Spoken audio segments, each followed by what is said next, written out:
Welcome to Sacrilegious Discourse. For this is what the Sovereign Lord says. Why do you need prophets to tell people who you are and what you want? If you can justify everything that the God of the Bible has done, then you can justify any of your behavior. A lot of this mentality is trickling into what is now mainstream right-wing Christianity. I am capable of empathy greater than this God of the Bible. This is a Bible that they tell kids. This is the good Lord. This is the good book. He is fantasizing about murder, mass murder. Head over to sacrilegiousdiscourse.com right now to find out how to leave us a review or support us on Patreon.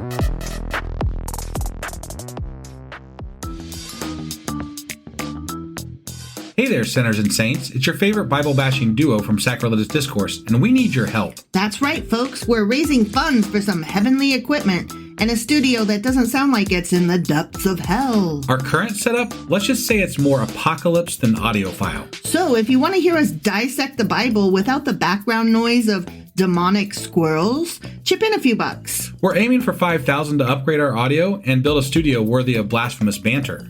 Donate today and help us spread the good word of atheism. You can find a link right on our homepage, sacrilegiousdiscourse.com. Every dollar counts. Even if it's from your collection plate. Husband! Wife! Do you know where we're at and how the hell we got here? Well, yesterday we read Daniel chapter 6. We sure as fuck did. And in that chapter, let's see, Nebuchadnezzar, Darius, some guy that was leading the Babylonian people after he conquered Darius the Mede. Yeah, he conquered those they were Babylonians. They're still Babylonians, and they were something else, Chaldeans, I guess. Yeah, so he conquered them. Sure. And then he put into power some people, and Daniel was one of the top 3. And like all the people under him and maybe beside him were jealous because this king really preferred Daniel over everybody else, and he was going to like take charge of everything. Well, and part of the problem too was that they were like, why the fuck is this guy over here being put in charge of shit, and he's a Jew and we're not? That's not right. And he was a captive brought up here. He's not even fucking from here. Right. So the people that were jealous that he was in charge, they couldn't find anything wrong with Daniel, so they came up with a scheme, and they were like, we're going to get this guy in trouble. So they played on the king's ego and said, hey, king, you should do a decree. And apparently the decrees of the Medes were like famous for being non-breakable, apparently. So they're like, you should make a decree that nobody for the next 30 days can worship anybody but you. And so that happened because ego and pride and all that wonderful shit. And then they were like, hey, this guy that you like, he's worshiping his God and not you. Right. And the king was like, fuck. Darius was like, dope. Because he liked him. I've been got. Yeah. But also, he couldn't break his decree. Yeah, because they paint themselves in corners with their stupid rules. Yeah. So he was kind of forced by these people to go through with this punishment, which was throwing Daniel into a lion's den. Because of course. Right, because that's what you do, I guess. So anyway, apparently Daniel survived, and that was miraculous, and then God's wonderful and awesome, because that's what this whole fucking book so far has been about. Right. They're like, hey, look how awesome our fucking God is with this fictional character that's doing all these amazing things. Amazing. It's crazy how he's doing these things. It's so crazy. Yeah. And anyway, he survived. And then the king was obviously pissed at the people that tricked him into doing this. But happy that Daniel survived. So as you do as king, you take the people that did this thing to you and you kill them, their families, their kids, their wives, and you throw them all into the lion's den. That's how you handle problems. Yeah. Is you kill all the people. Yes. That's what God does. That's what I always do. Don't you have a lion's den in your backyard that you throw people in? No. I think we have a rabbit's den. We do, and we have maybe a groundhog den. We have a hole under the fence between our yard and our neighbor's yard. Yeah, that's a big ass groundhog that lives in our backyard. It's a huge hole. Have you seen it lately? I have not. I was mowing yesterday. That fucking hole is huge, and no wonder because that groundhog is fat. He is. Like I hate to fat shame an animal, but he's eating he's well. A big boy. He's eating well. Yeah. And we kind of like him. He's friendly. He's a friendly groundhog, you know? I mean, he ain't hurting me. It's not our yard. We rent. Yeah. So whatever. There's also a wild bunny back there. There is a baby one. Yeah, last year was cute. Last year was a wild bunny, and this year is a little wild bunny. When you mean it had babies. I'm so happy about it too. Yeah. So anyway, that was Daniel chapter 6. Sure as fuck and was. all about our backyard. Uh-huh. And then that means today we're getting into Daniel chapter 7. All right. You ready to do this? I am. Let's do it. Okie dokie.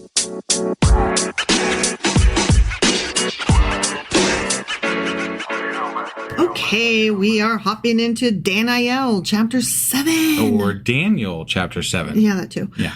As I have been doing at the beginning of every chapter in Daniel, let me remind you that this book can be divided into 2 parts. It's extra important today. It is because the first part was a set of 6 court tales, and we are done with those. And those were mostly written in Aramaic. Right. Okay. Right. Now we are starting the 4 apocalyptic visions, which encompass chapters 7 through 12. Okay. And those were written in Hebrew. So, got it. And I'm not sure whether to be excited, scared, or whatever. Like it's just going to be different now. We're changing things up. Changing things up. It's interesting because okay, well let me just read this note. Although the visions collected in this section of the book are in approximate chronological order, there is no obvious connection leading one on to the next. Each vision has a separate and distinct message. Got it. Okay? Yeah. And before I start reading the chapter, I want to give a slight intro too. Okay? Yeah. Daniel, having in the previous chapters related certain events about himself and his fellow captives, and having given proof of his being enabled by God to interpret the dreams of others, proceeds now to detail his own visions. Got it. And this is returning us to a period prior to the last chapter. Okay. Okay. All right. Remember when I read the last chapter and I was like, this one's out of place? Yes. So that's just a reminder that we're going back a little bit. Okay. Okay. I think you said that one should have been between, like, either at the end of 7 or 8 or something like that. It should be after 8, I believe. 8. Okay. Yeah. All right. So I could have that wrong, but we'll whatever. see. Yeah. Right. Does it really matter? No. All right. So in the first year of Belshazzar, king of Babylon. Yeah. So we're back before they got conquered, right? No. What? Oh, yeah. Right. Back before Babylon got conquered. Yeah, I'm sorry. Sorry, when you said before the Medes got conquered. I apologize. Before the Medes got there.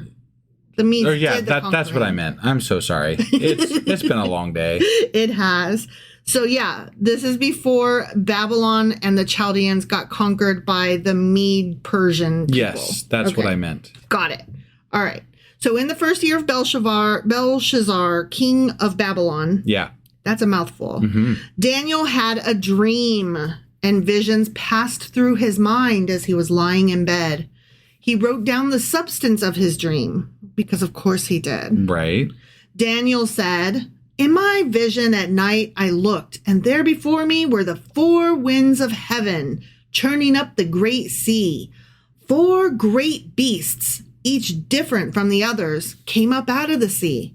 Okay. The first was like a lion, and it had the wings of an eagle." That sounds like a sphinx kind of thing happening, right? It does, yeah. "I watched until its wings were torn off, and it was lifted from the ground so that it stood on 2 feet like a human being, and the mind of a human was given to it. Huh, okay. And there before me was a second beast, Okay. which looked like a bear. It was raised up on one of its sides, and it had 3 ribs in its mouth between its teeth. It was told, get up and eat your fill of flesh. Okay. I'm loving these. What? Yeah. After that, I looked, and there before me was another beast. So this is the third one. Sure, yeah. One that looked like a leopard. A leopard, okay. Lions and tigers and bears, oh my. Right, yeah. I mean, almost. Right, kind of. but it's interesting that the first one was a combination of multiple creatures, and now we're just like single creatures. Just a bear. Right. You're just a bear. It's weird. You're just a little leopard. bit weird. Yeah. And on the leopard's back, it had 4 wings like those of a bird. Never mind. Yeah, you didn't know. It was just the bear that was by itself. The bear is boring. Boring old bear. Fucking bears. Silly old bear. This beast had 4 heads. I wonder if they have... Did they do commercials about wiping their ass back then, you think? The Charmin bear? Yeah, were they in like talks with Charmin back then? No. To get in good? No. No. I gotta say though, the easy tear stuff that they advertise on Charmin, yeah, it doesn't. I've tried it we don't have it here, but we know somebody that does, and I tried it, and both times I ripped a piece, and it did not rip along that easy tear edge. So the easy tear was not easily tearable. I'm just saying, we are not sponsored by Charmin, and I'm calling bullshit on their fucking marketing. That's all. That's all. I just had to throw that out there since we're talking about bears a little bit. All right. Well, you were very excited to tell me about that bear. I was. And if it shits in the wood, and if the toilet paper rips easily. So I'm going to go back because I think you missed the part. I kind of got off track there. No, that's okay. Yeah. So he sees a leopard, and it has 4 wings. Yes. This beast had 4 heads. Whoa. That's the part you missed. Got it. I said that, and then you were like, but the toilet paper, though. I mean, he says it's a leopard, but not many leopards have wings and or... Not many. Yeah, and or 4 heads, right. You know? This seems either like it's or, not and this one has both. Did it just have spots, and that's what gave it away? Is that the distinguishing mark of the leopard? Or what makes you think it's a leopard? Right. So it has, I think my answer to seeing that would be like, what in the everlasting fuck is that? Yeah. Yeah. That's crazy. Yeah. That's what that is. Mm-hmm. Some kind of wildcat thing with wings. Yeah. Yeah. Okay. So it had 4 heads, and it was given authority to rule. Oh. I mean, yeah. Okay. With 4 heads, I would think so, right? After that, in my vision at night, I looked. And again, I keep looking. Yeah. Maybe he needs to stop looking, is what I think. Yeah. And there before me was a 4th beast, terrifying and frightening and very powerful. Okay. It had large iron teeth. Iron teeth. Wow. Right? Okay. It crushed and devoured its victims and trampled underfoot whatever was left. Huh. It was different from all the former beasts, and it had 10 horns. Whoa. What? While I was thinking about the horns, there before me was another horn, a little one. What? Which came up among them. In the same beast that had the iron feet. Or whatever the iron fuck they teeth. were. Iron teeth, I'm sorry. Iron teeth, Yes. 10 horns, and now a little one. Okay. A little horn Yeah. among the 10 Okay. horns. Okay. Well, I don't see the significance here, but okay. So it came up among them. And 3 of the first horns were uprooted before it. So this little horn came up and was like, boom, and knocked the 3 of the big ones out. Okay? Still not understanding what's going on here. This horn had eyes like the eyes of a human being and a mouth that spoke boastfully. A horn that had eyes and a mouth. Yeah. The little horn that usurped the other 3 horns to take their place. I had to go back and reread that it was the horn that had eyes and a mouth because I was like, no, it's the leopard. No, you're right. It's the horn. Okay. Yeah. All right. The horn has eyes and a mouth. Iron teeth and then horns, and one of the horns grew out of the other horns and had eyes and something. Then teeth. Mouth. And he spoke boastfully. Right. Okay. All right. I'm just making sure I'm getting all this. Right. As I looked, thrones were set in place, and the Ancient of Days took his seat. Ancient of Days is this capital. Is the iron-teethed beast with the horns and the mouth and the horns and the eyeballs. This is Daniel saying as I looked, because he's looking at all this. Right. But that ancient whatever beast thing, is that referring to the one that they were just talking about? The one with the iron teeth, or what? What are you asking me? Reread what you just read. I read, as I looked, and then quote, Thrones were set in a place, and the Ancient of Days took his seat. Okay, who is the Ancient of Days? Well, it's capital letters, so I'm going to assume it's God. Okay.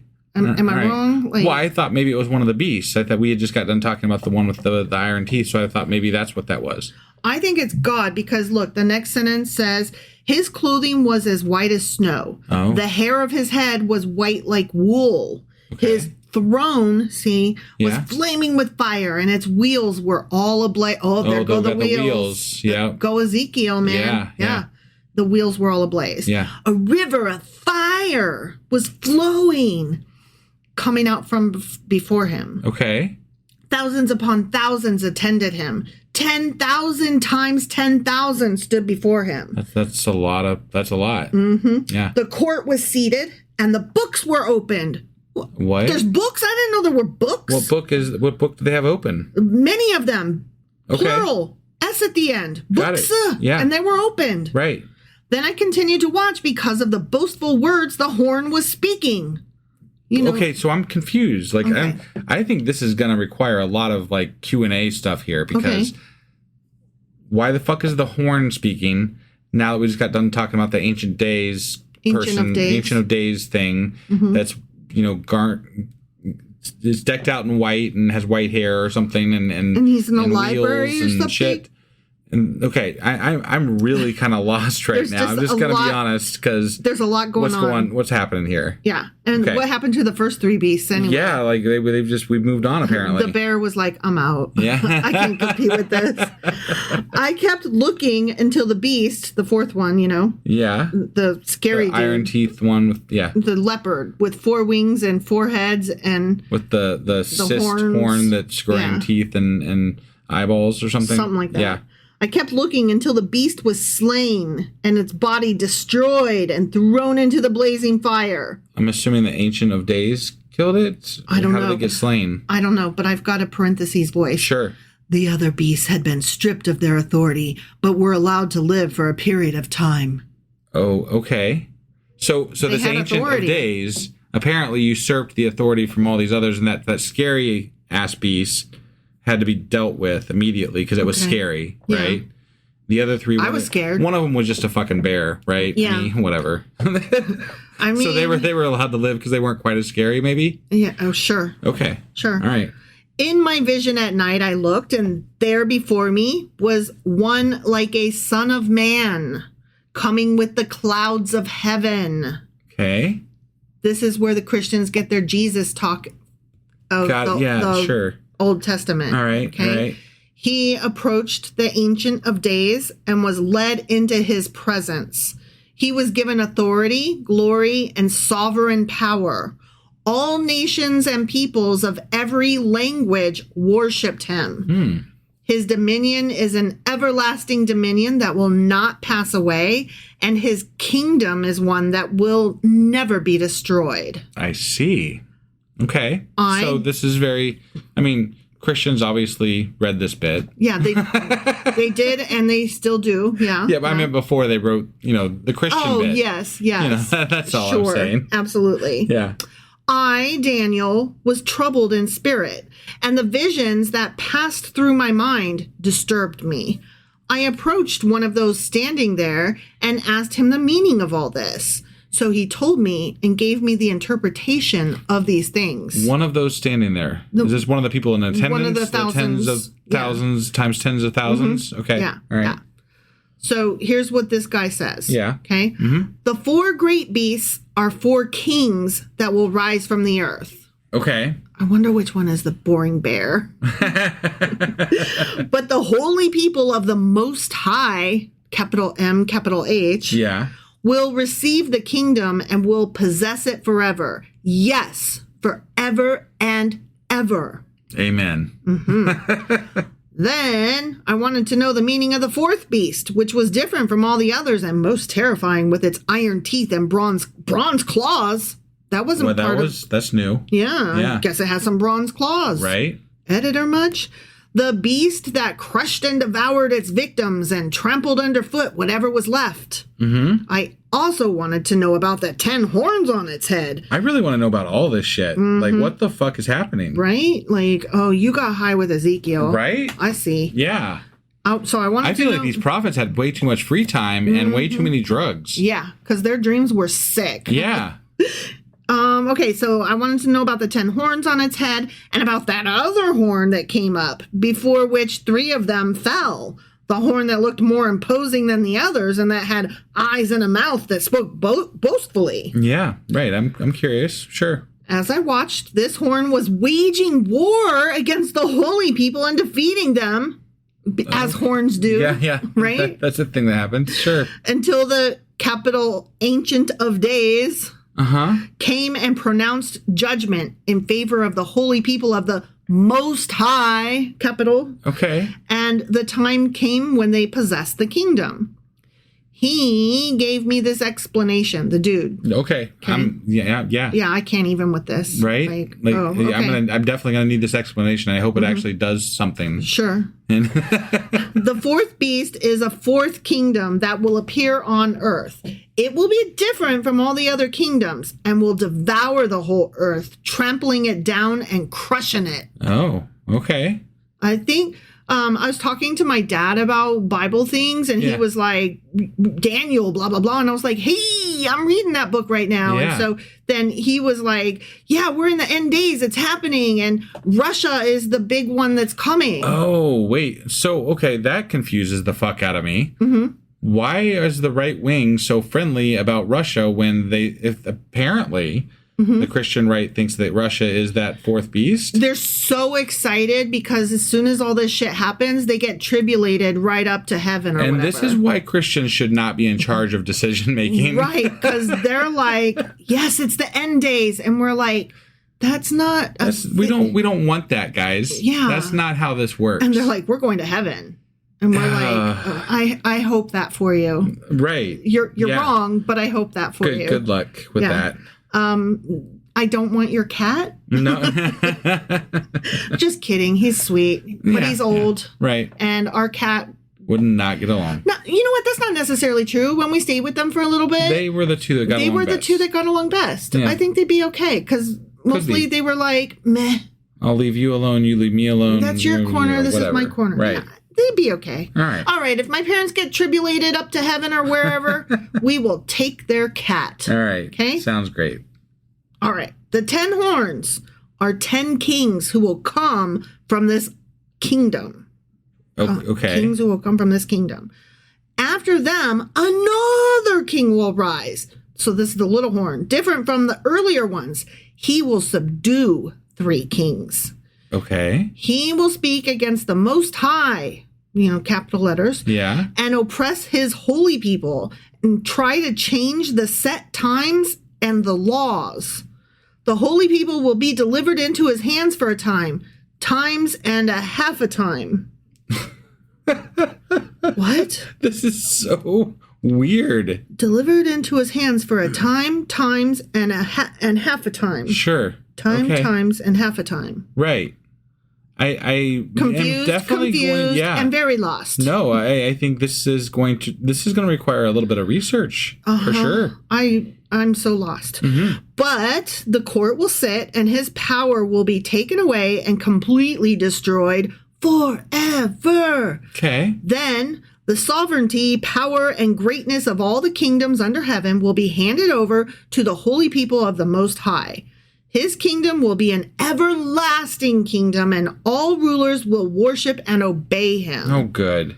There's your Jesus-y whatever, right? Yeah, sure. This is the end of the matter. I, Daniel, was deeply troubled by my thoughts, and my face turned pale, but I kept the matter to myself. The end. Oh, you didn't keep it to yourself. You wrote it down, apparently. You wrote it in your journal, and then you got your journal published, bitch. Right. Like, what? Now, I mean, that's assuming that Daniel is real and whatever. Yeah. But yeah, if you're sitting here we're sitting here reading the fucking story, so you obviously didn't keep it to yourself. Right. Because moreover, that dream is kind of fucked. Yeah. Like, I don't care what it means. It doesn't make... Look, if I had this kind of dream Which, I mean, I've had some crazy dreams, Sure, right? yeah, If yeah. I had this kind of dream, I would roll over and go back to sleep to try to dream a different dream to get that shit out my head. Right. Like, I clearly did not get enough sleep. I need more sleep. And that cannot be the last dream that I had. I certainly wouldn't like the attribution of meaning to Right? these figures that they're in this story is somewhat absurd in my opinion. Like I get that these are supposed to represent, you know, kingdoms and kings and this people, the people that follow the Almighty on high, whatever the fuck is going on there, and then this other person that came in that's going to rule forever. I get that there's all this symbolism here, but you could attribute this to like, I mean, it could have been. You could It could have been 4 donuts. Right. 4 donuts, okay? And one of them was glazed. Like, that would make as much sense, right? I mean, look, I have this sneaking suspicion that when we go research this, right, we're going to find all this information about Jesus and this coming kingdom and how everything's going to be perfect in God's eye. And they've related each one of these things to a specific king or kingdom or whatever. And that's how this is all going to break down, right?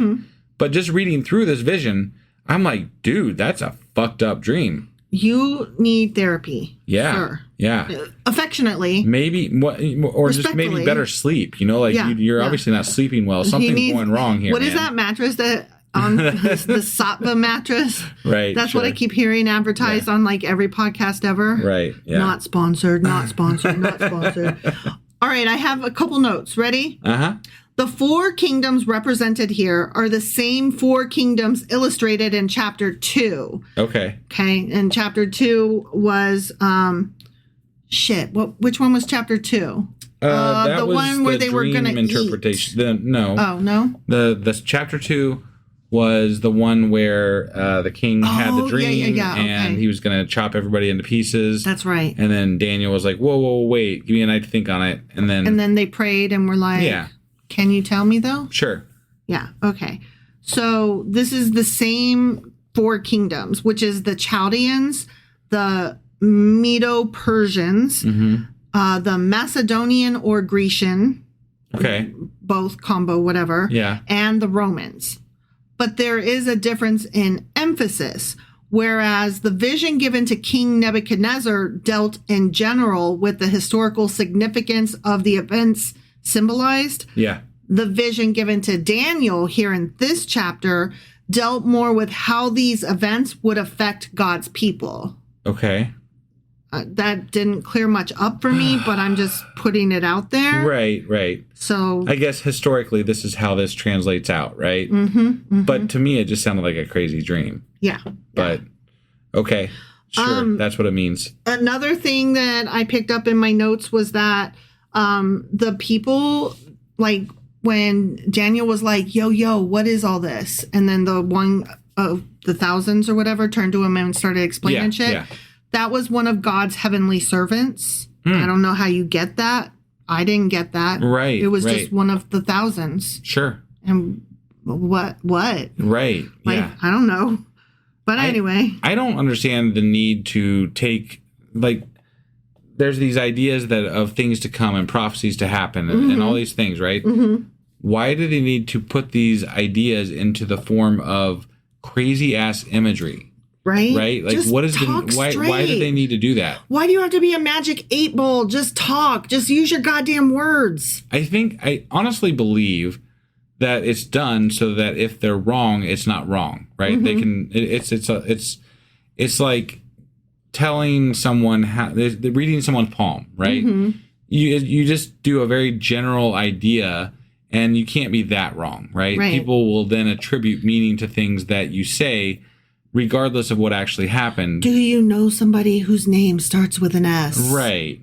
I mean, who doesn't? Sure. So, yeah, I don't get this chapter, and I did take notes. I did try to, be prepared for it, but my notes are not enough because that's all the notes that I really have. Yeah. To, talk about what happened here. One thing I am curious about when we do a Q&A or maybe in the next chapter is we were discussing the last time about how this was written 200, like around the 200 BCE timeframe. Mm-hmm. But were both these versions, like the 1 through 6 and the 7 through whatever, were they both written in that same time frame, or are there different ideas as to when each section was written?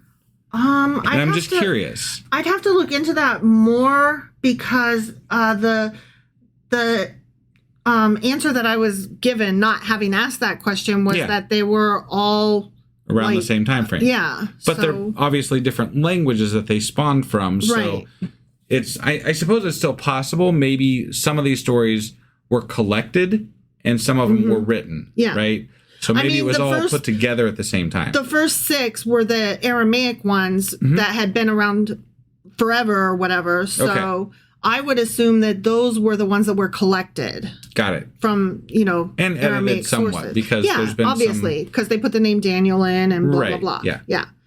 But I would assume that the visions and, the 7 through 12. This is the newly creative stuff that they came up with. Yeah. Which also kind of makes some sense because this vision right here that we're reading or read, it sounds very Ezekiel-ish as we were kind of leaning that direction. Yeah. And what we know of those times is that these latter prophets, right, they were becoming more and more prominent in this religion that is Judaism, right? And I don't know that they overlapped, but they might have the message that they were studying, whatever. Yeah. Like the little cult thing that they were growing might have overlapped both of them, even if Ezekiel and Daniel did not necessarily overlap. Well, and if these people that were writing this in the 200 BCE timeframe were studying Ezekiel and whatnot, it would make sense that some of the stylings and the ideas from those books would make it into this new book that they're writing. So it can make some sense that way, I guess. Sure. But that was a crazy-ass dream. Yeah. Not a fan. I mean, it's interesting. I like the imagery of the descriptions of the creatures and it gives you a lot to like visualize. Sure. But it's not an easy idea to follow. Yeah. Because there's not really a coherent message. There's too much. There's too much happening. Right. Like, okay, there's this thing in fiction where you can't have too many magical things happen because it's asking the audience to believe too much. Right. So you can have, I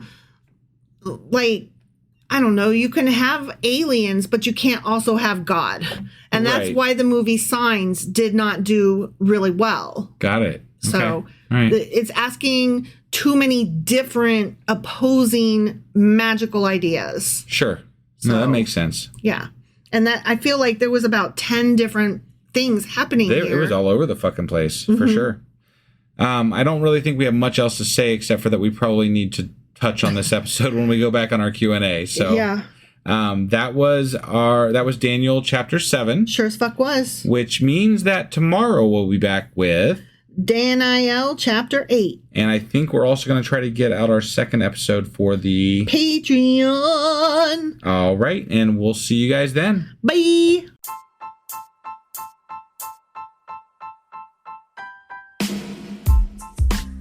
Hey wife, I guess that's the end?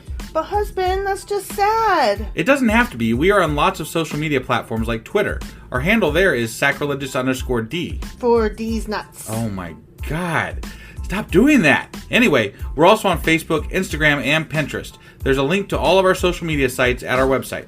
Ooh, we have a website? Yeah, it's sacrilegiousdiscourse.com, where you can also find a link to our merch shop. We have a merch shop? Yep, we have podcast-themed clothing, mugs, notebooks, and more, as well as an atheist and science-themed products. Wow, our fans should really go check that out right now. Definitely. They can get in touch with us by sending an email to sacrilegiousdiscourse@gmail.com. But before they do that, we could really use some help. Oh yeah? With what? Well, it's not free running the podcast, and we need some financial support in order to get better equipment, which will free up time so we can concentrate on our podcast and our fans. Okay, so what should they do? Head over to patreon.com/sacrilegiousdiscourse and sign up as a contributor on our podcast. Supporters there receive additional bi-weekly episodes that we record just for our Patreon members for as little as $2 a month. Also, we'd really appreciate it if you would like and subscribe on whatever platform you're using. And Apple Podcast reviews help us out tremendously. Like and subscribe. Leave an Apple review. Join us on Twitter. Support us on Patreon. That's a lot of instructions. Don't forget to say thanks. Thanks. Okay, bye.